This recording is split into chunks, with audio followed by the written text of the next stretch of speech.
Et pour son premier jour, dans les habits du président de la République, même si la passation de pouvoir n'aura lieu que le 16 mai, Nicolas Sarkozy a décidé de disparaître.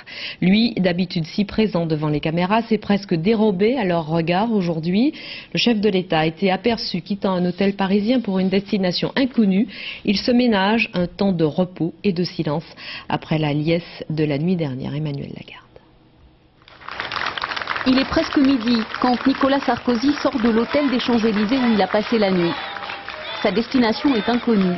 Au programme, quelques jours de repos pour celui qui travaillait à cette victoire depuis 5 ans. 20h hier, la salle Gaveau exulte. Et avec elle, tous les supporters massés à l'extérieur, ceux qui n'ont pas pu rentrer.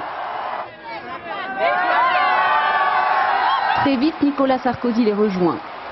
Il y a ces longues minutes pour savourer la victoire, avant la solennité d'un premier discours de chef d'État.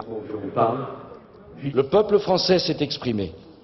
Il a choisi de rompre avec les idées, les habitudes et les comportements du passé. Je vais donc réhabiliter le travail, l'autorité, la morale, le respect, le mérite. Je vais remettre à l'honneur la nation et l'identité nationale. Les militants convergent aussitôt vers la place de la Concorde.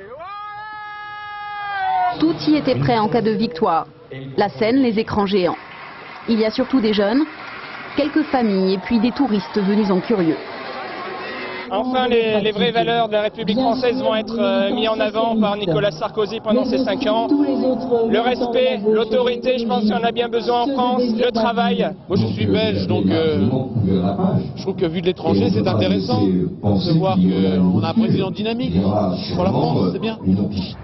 Nicolas Sarkozy lui rejoint le Fouquet's.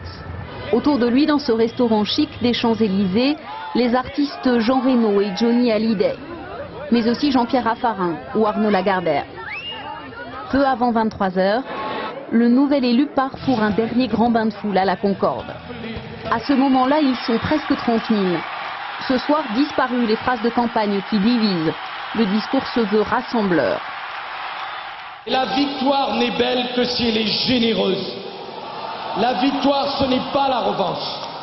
La victoire, c'est l'ouverture. La victoire, elle n'a de sens que si elle est celle de notre pays tout entier. Que la paix soit sur le monde. Ceux qui ont soutenu le candidat se relayeront sur la scène jusqu'à 1h du matin. Face à eux, la génération Sarkozy s'affiche désormais sans complexe.